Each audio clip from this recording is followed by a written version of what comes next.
السلام علیکم، welcome to my YouTube channel. امید کرتی ہوں آپ ایمان اور صحت کی بہترین حالت میں ہوں گے۔ آج ہم بات کریں گے مسجد اقصیٰ کے تاریخی پس منظر کی۔ مسجد اقصیٰ مسلمانوں کا قبلہ اول اور خانہ کعبہ اور مسجد نبی کے بعد تیسرا مقدس ترین مقام ہے۔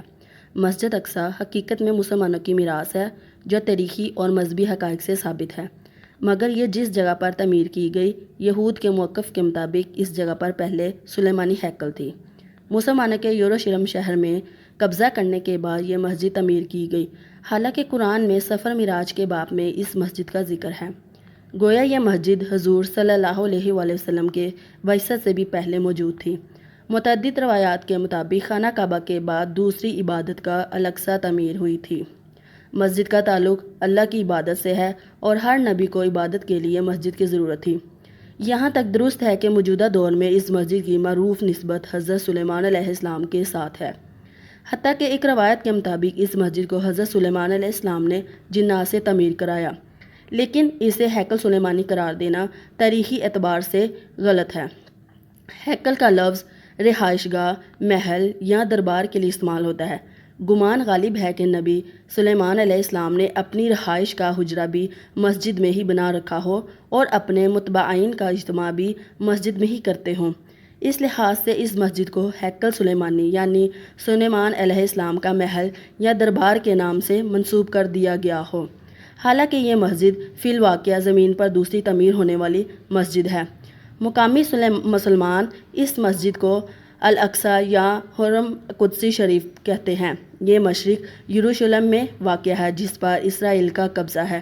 یہ یروشلم کی سب سے بڑی مسجد ہے جس میں 5000 نمازیوں کی گنجائش ہے۔ حضرت محمد صلی اللہ علیہ وآلہ وسلم سفر معراج کے دوران مسجد حرام سے یہاں پہنچے تھے اور مسجد اقصیٰ میں تمام انبیاء کی نماز کی امامت کرنے کے بعد براق کے ذریعے 7 آسمانوں کے سفر پر روانہ ہوئے۔ قرآن مجید کی سورۃ اسرائیل میں اللہ تعالیٰ نے اس مسجد کا ذکر ان الفاظ میں کیا ہے: پاک ہے وہ ذات جو اپنے بندے کو رات ہی رات میں مسجد حرام سے مسجد اقصیٰ لے گئی، جس کے آس پاس ہم نے برکت دے رکھی ہے، اس لیے کہ ہم اسے اپنی قدرت کے بعض نمونے دکھائیں۔ یقیناً اللہ تعالیٰ ہی خوب سننے والا اور دیکھنے والا ہے۔ سورۃ اسرائیل آیت نمبر 1۔ احادیث کے مطابق دنیا میں صرف 3 مسجدوں کی جانب سفر کرنا باعث برکت ہے، جن میں مسجد حرام، مسجد اقصیٰ اور مسجد نبوی شامل ہیں۔ البتہ شیعہ روایات کے مطابق ان 3 مساجد کے علاوہ مسجد کوفہ بھی بافضیلت ترین مساجد میں شامل ہے۔ حضرت ابو ذر سے حدیث مروی ہے کہ میں نے رسول اکرم صلی اللہ علیہ وآلہ وسلم سے پوچھا کہ زمین میں سب سے پہلے کون سی مسجد بنائی گئی؟ تو نبی صلی اللہ علیہ وسلم نے فرمایا مسجد حرام بیت اللہ۔ تو میں نے کہا کہ اس کے بعد کون سی ہے؟ تو نبی صلی اللہ علیہ وسلم نے فرمانے لگے مسجد اقصیٰ۔ میں نے سوال کیا کہ ان دونوں کے درمیان کتنا عرصہ ہے؟ تو نبی صلی اللہ علیہ وسلم نے فرمایا کہ 40 سال۔ پھر جہاں بھی تمہیں نماز کا وقت آ جائے نماز پڑھ لو، کیونکہ اسی میں فضیلت ہے۔ صحیح بخاری حدیث نمبر 3366 اور صحیح مسلم حدیث نمبر 520۔ مسجد اقصیٰ مسلمانوں کا قبلہ اول ہے اور معراج میں نماز کی فرضیت کے بعد 16 سے 17 ماہ تک مسلمان مسجد اقصیٰ کی جانب رخ کر کے ہی نماز ادا کرتے تھے۔ پھر تحویل قبلہ کا حکم آنے کے بعد مسلمانوں کا قبلہ خانہ کعبہ ہو گیا۔ آپ کو 2 تصویریں نظر آ رہی ہیں، تو جس میں سے جو یلو گنبد والی مسجد ہے اس کو ہمیشہ لوگ اخذ کرتے ہیں کہ یہ مسجد اقصیٰ ہے، حالانکہ ایسا نہیں ہے۔ ایکچوئل تصویر یہ ہے مسجد اقصیٰ کی، اور اس کو ہمیشہ سے چھپایا جاتا ہے۔ جہاں پہ بھی آپ سرچ کریں تو آپ کو ہمیشہ یہ یلو گنبد والی نظر آتی ہے، جس کو قبۃ الصخرہ یعنی راک آف ڈوم کہتے ہیں۔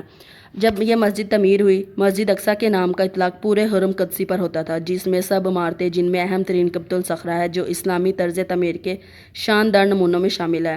تاہم آج کل یہ نام حرم کے جنوبی جانے والی بڑی مسجد کے بارے میں کہا جاتا ہے۔ وہ مسجد جو نماز کی جگہ ہے وہ قبۃ الصخرہ نہیں، لیکن آج کل کعبہ کی تصاویر پھیلنے کی بنا پر اکثر مسلمان اسے ہی مسجد اقصیٰ خیال کرتے ہیں، حالانکہ فی الواقع ایسی کوئی بات نہیں۔ مسجد تو بڑے صحن کے جنوبی حصے میں ہے۔ یہ جو آپ کو نظر آ رہی ہے یہ مسجد اقصیٰ ہے، اور کعبہ صحن کے وسط میں ایک اونچی جگہ پر واقع ہے۔ یہ جو آپ کو نظر آ رہا ہے یہ کیا ہے؟ یہ یلو گنبد والا، اس کو کیا کہتے ہیں؟ راک آف ڈوم۔ زمانہ قدیم میں مسجد کا اطلاق پورے صحن پر ہوتا تھا، اور اس کی تائید امام ابن تیمیہ کے اس بیان سے بھی ہوتی ہے کہ مسجد اقصیٰ اس ساری مسجد کا نام ہے جسے سلیمان علیہ السلام نے تعمیر کیا۔ اور بعض لوگ اس مسئلہ یعنی نماز پڑھنے کی جگہ کو جسے عمر بن خطاب رضی اللہ عنہ نے اس کی اگلی جانب تعمیر کیا تھا اقصیٰ کا نام دینے لگے ہیں۔ اس جگہ میں جسے عمر بن خطاب رضی اللہ عنہ نے تعمیر کیا تھا نماز پڑھنا باقی ساری مسجد میں نماز پڑھنے سے افضل ہے۔ اب ہم بات کریں ثانیہ بیت المقدس۔ ثانیہ بیت المقدس 21 اگست 1969 کو ایک آسٹریلوی یہودی ڈینس مائیکل روہان نے قبلہ اول کو آگ لگا دی، جس سے مسجد اقصیٰ 3 گھنٹے تک آگ کی لپیٹ میں رہی اور جنوبی مشرقی جانب عین قبلہ کی طرف کا بڑا حصہ گر پڑا۔ محراب میں موجود منبر بھی نظر آتش ہو گیا، جسے صلاح الدین ایوبی نے فتح بیت المقدس کے بعد نصب کیا تھا۔ صلاح الدین ایوبی نے قبلہ اول کی آزادی کے لیے تقریباً 16 جنگیں لڑیں اور ہر جنگ کے دوران وہ اس منبر کو اپنے ساتھ رکھتے تھے تاکہ فتح ہونے کے بعد اس کو مسجد میں نصب کریں۔ اس المناک واقعہ کے بعد خواب غفلت میں ڈوبی ہوئی امت مسلمہ کی آنکھ ایک لمحے کے لیے بیدار ہوئی اور ثانیہ کے تقریباً 1 ہفتے کے بعد اسلامی ممالک نے OIC قائم کر دی۔ تاہم 1973 میں پاکستان کے شہر لاہور میں ہونے والے دوسرے اجلاس کے بعد سے 56 اسلامی ممالک کی یہ تنظیم غیر فعال ہو گئی۔ یہودی ایکچوئل مسئلہ جو ہے نا وہ یہ ہے کہ یہودی اس مسجد کو ہیکل سلیمانی کی جگہ تعمیر کردہ عبادت گاہ سمجھتے ہیں اور اسے گرا کر دوبارہ ہیکل سلیمانی تعمیر کرنا چاہتے ہیں، حالانکہ وہ کبھی بھی بذریعہ دلیل اس کو ثابت نہیں کر سکے کہ ہیکل سلیمانی یہاں تعمیر تھا۔ تو یہ بات ہے اور جس کی وجہ سے آج تک فلسطین آزاد نہیں ہو سکا اور وہ مسلسل جنگ کی لپیٹ میں ہے۔ جزاک اللہ خیر for watching my YouTube channel. Please like, subscribe and share.